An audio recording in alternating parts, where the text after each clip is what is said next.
বলি সুজাতা, যেটা এই কাজ করতে গিয়ে আমার অভিজ্ঞতা, আমাদের দেশে যে এত ওমেন এম্পাওয়ারমেন্ট নিয়ে এত বড় বড় কথা, এত প্রকল্প, নারী এগোলে দেশ এগোবে, কিন্তু এটাও আমার থেকে জেনে রাখ ৭৫ বছরের স্বাধীনতায় ভারতবর্ষের একটা 30% মতন মহিলা ক্রিম সোসাইটির বাইরে, বাকি 70% মহিলার জন্য কোনো কাজ হয়।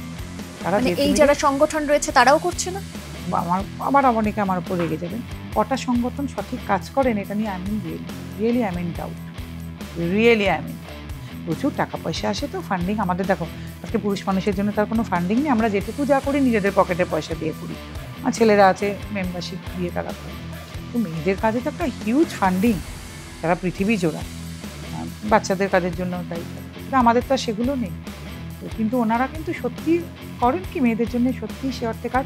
ওনারা কি খবর রাখেন ভারতবর্ষ যারা সমস্ত মেয়ের মুখে আলো পড়ছে কিনা, ভারতবর্ষে যে এত খাদান শ্রমিক, পরিযায়ী শ্রমিক মেয়েরা আছে।